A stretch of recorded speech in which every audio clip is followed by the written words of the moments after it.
If you ever find that you have unresolved emotional experiences sitting in your subconscious, consuming tremendous amount of energy, take a piece of paper and write down the problem on it. Every experience has emotion attached to it.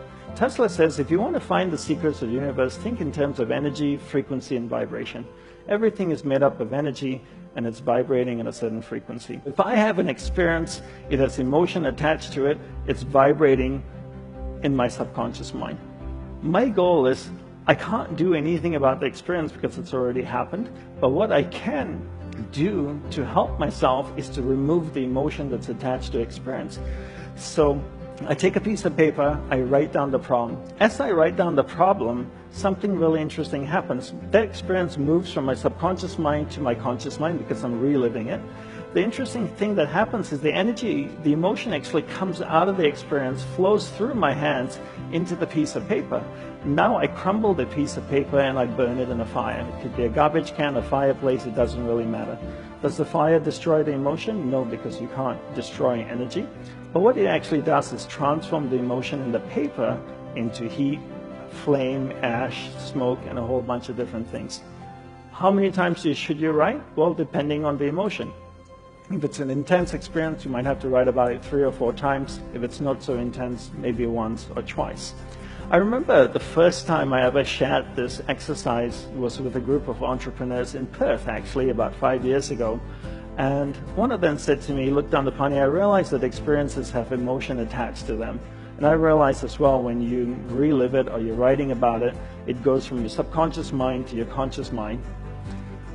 But this whole concept that emotion comes out of the experience, flows through your hands into the piece of paper, I find it really hard to believe. I find it that's a little bit too spiritual. I said, fair enough.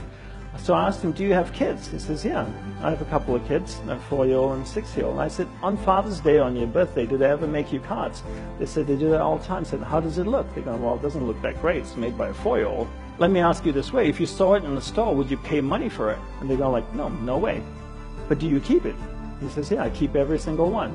And I asked him why. He said, well, it's so full of love. I said, wait a minute, you're telling me your kids know monk magic? Because 2 minutes ago I told you about putting emotion in a piece of paper and you looked at me like I was a crazy person. And now your 4-year-old son knows how to do this, right? Because he's taken a piece of paper, put his emotion in it, a piece of paper that you don't want, a cardboard that you didn't want, put his emotion in it, and now he's given it to you and you hold it. So you can actually transfer energy from you, emotion from inside of you, into another matter. How many of you have kids and have one of those not so attractive drawings at home?